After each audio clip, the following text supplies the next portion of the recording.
Which is true about an electron, एक electron के बारे में हम इस 4 ऑप्शन में कौन सा सटीक है उसको हमको बोलना होगा।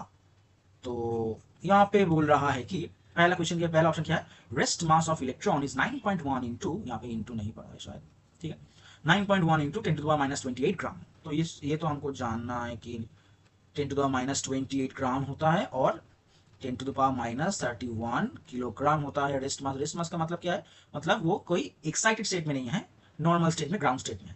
ग्राउंड स्टेट में जब है तो उसका मास कितना होता है 9.1 इंटू 10 टू द माइनस 28।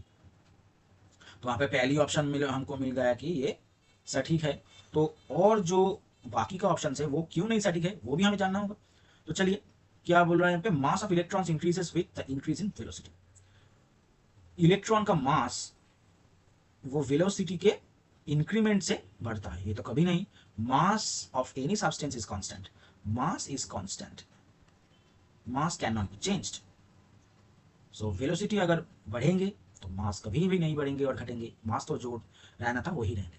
तो सी, ऑप्शन सी, तो ये तो गलत हो गया। ऑप्शन सी क्या बोल रहा है, बोल रहा है कि molar mass of electron is 5.48 into the -4 ग्राम पर मोल। ये भी सटीक नहीं है, ये भी सटीक नहीं है।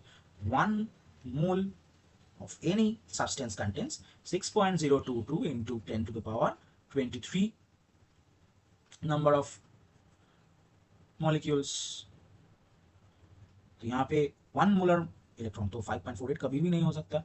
E by m of electron is 1.7 10 to the power 8 coulomb पर ग्राम। नो, ये भी नहीं होगा क्योंकि E by m is something else। Okay, so option A will be our right answer. अगर किसी भी क्वेश्चन में कोई भी डाउट होता है तो सिंपली कमेंट में बताइए, आपका कमेंट मेरे लिए बहुत काफी गुरुत्वपूर्ण है।